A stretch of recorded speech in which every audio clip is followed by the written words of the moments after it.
Hello everyone, welcome back to Lakshya Marg. आज हम शुरू करने वाले हैं हमारे सबसे पहले principle from the great of our management field Henri Fayol, और उनका पहला प्रिंसिपल होने वाला है डिवीजन ऑफ वर्क। तो आइए बिना देर किए शुरू करते हैं इस वीडियो को।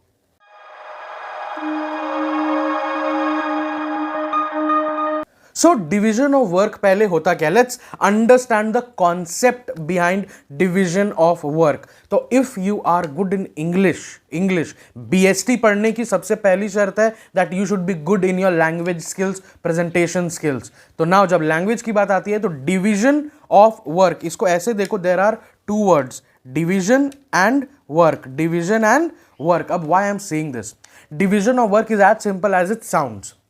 जो भी हमारा टोटल वर्क है, total work, our target, our objective, that is to be divided amongst the people. ये तो मालूम है ना सबको, कोई काम है, there is a certain piece of work. For example, हमें किसी कंपनी से ऑर्डर मिला that we need to produce certain units, let's say 100 units of commodity x को बनाना है, 100 यूनिट्स बनाने हैं। नाउ ये सबको मालूम है कोई एक आदमी तो काम करेगा नहीं, ये काम बटेगा। तो this is the first principle, और इस फर्स्ट प्रिंसिपल का जो पहला कंपोनेंट है that is just मियर division of work. कहने का मतलब जो काम है उसको अलग अलग लोगों में बांटना है। But here comes the catch, here comes the most important point. वो ये है that the work should be divided and assigned on the basis of specialization, on the basis of specialization। कहने का मतलब जबकि ये आयरनी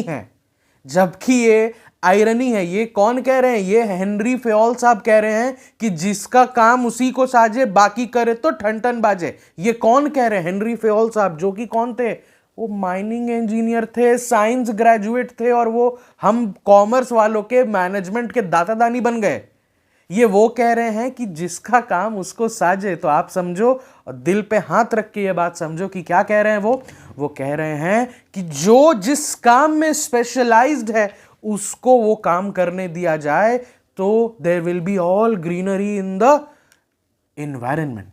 कहने का मतलब क्या, for example there is a person who is specialised in the production department, production का सारा काम उनको दिया जाए। There is a person who is good in communication, there is a person who is good in convincing people, let he be in the management, let he be also, he can be also there in the sales department, because he has the power to convince people.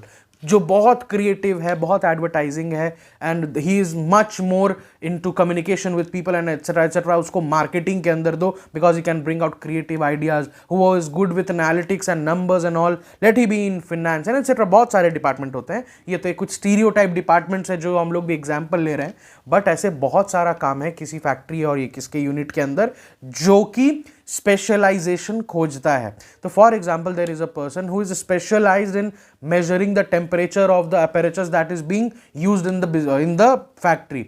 अब अगर उसका काम वो करेगा, वो खुद करेगा, उसकी स्पेशलाइजेशन है about maintaining the temperature of the whole complete industry and the apparatus, तो वो काम तो वो बहुत बढ़िया से करेगा ना। और उसकी खुद की काम, क्योंकि स्पेशलाइजेशन है, उसमें गलती नहीं होगी, और जब गलती नहीं होगी there will be no mistakes, there will be no confusion, then उसका एक हमें प्लस पॉइंट भी मिलता है, जिसको हम कहते हैं, हम लोगों ने अपने पिछले वीडियो में ये पॉइंट उठाया था, ऑप्टिमम यूटिलाइजेशन ऑफ रिसोर्सेज। एक बार मेरे साथ फिर से बोलिए आप लोग, ऑप्टिमम यूटिलाइजेशन ऑफ रिसोर्सेज। इसका क्या मतलब होता है और इसका क्या एक्सप्लेनेशन होता है? It is only one thing, that whenever there will be less of confusion, there will be exact thing that you need to do। अगर आप वो कर रहे हो, स्पेशलाइजेशन होगा, there will be lesser wastage। तो जब lesser wastage होगा मतलब कि we will be having efficient use या optimum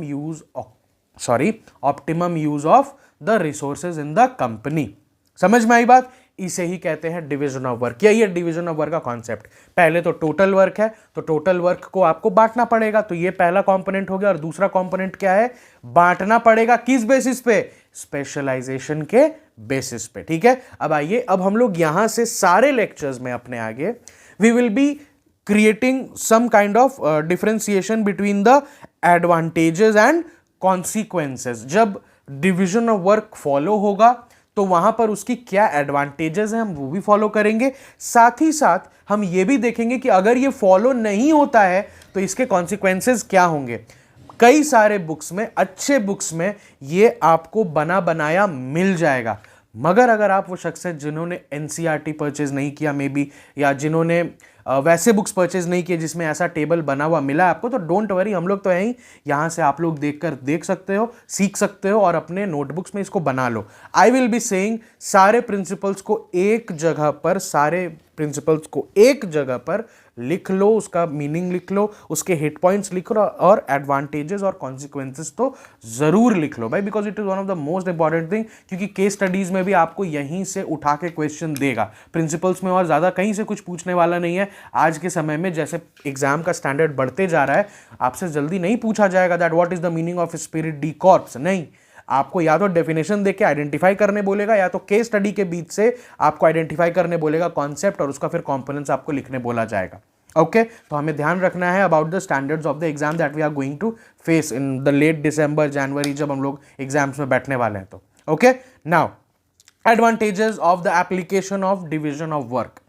number 1 leads to specialisation of work, leads to specialisation of work. जो हम लोगों ने बात की कि स्पेशलाइजेशन ऑफ वर्क कैसे होगा, अगर एक काम एक व्यक्ति को रेगुलरली भी दोगे तो उसका स्पेशलाइजेशन उसमें क्रिएट हो जाएगा। For example there is a person जिसका काम है कंप्यूटर बेस्ड, उसका कुछ क्लरिकल जॉब है, अगर वो काम वही वो 5 साल कर बैठा तो भैया वो तो स्पेशलिस्ट हो गया ना, भले ही उसका वो फोटे था या नहीं था, लेकिन क्योंकि उसने वो काम बहुत रेगुलरली और बहुत लंबे समय तक किया है तो इट विल बी स्पेशलाइजेशन। तो division of work should always focus on making a person specialist of a certain job, of a certain activity. Okay जैसे कि हमारे फ्योल साहब ही थे भाई, वो माइनिंग इंजीनियर जरूर थे, मगर आखिर कुछ तो उन्होंने मैनेजमेंट में धीरे धीरे सीखा होगा ना। मैनेजिंग डायरेक्टर में और एक नॉर्मल इंजीनियर में बहुत बड़ा फासला होता है, और उनके भी करियर में, if I am not wrong, 28 years उन्होंने उस कंपनी को दिए, तब जाकर वो भी मैनेजिंग डायरेक्टर बने। तो कुछ तो स्पेशलाइजेशन उनमें भी कंपनी ने देखी होगी, तब तो जाकर मैनेजिंग डायरेक्टर बनाया होगा ना। तो ये हमें भी समझना है that if a person is given a job n number of times, repeatedly, regularly, और लंबे समय तक वो बंदा स्पेशलिस्ट बनकर आएगा और आपकी कंपनी को बेनिफिट पहुंचाएगा ही पहुंचाएगा। Which gets us to our second point. It says simplifies work and increases efficiency. Simplifies the work. Obviously you don't need to panic about that now because आपको total work मालूम चल गया है. You know what are the men to your resource, what are the men, those are there at your exploitation.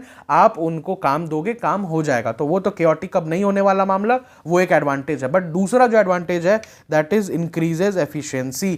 Increases efficiency. Efficiency का क्या मतलब होता था, हमने पहले लेक्चर में पढ़ रखा है इसको।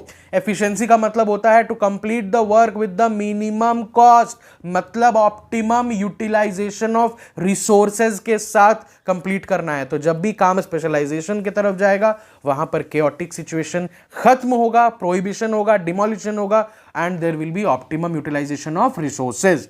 अब आते हैं कि अगर बाई चांस कॉन्सिक्वेंसेज के ऊपर हमें आना पड़ा, अगर डिवीजन ऑफ वर्क फॉलो नहीं हुआ तब क्या होगा। तो तब क्या होगा में, number 1 lack of efficiency because of lack of specialisation.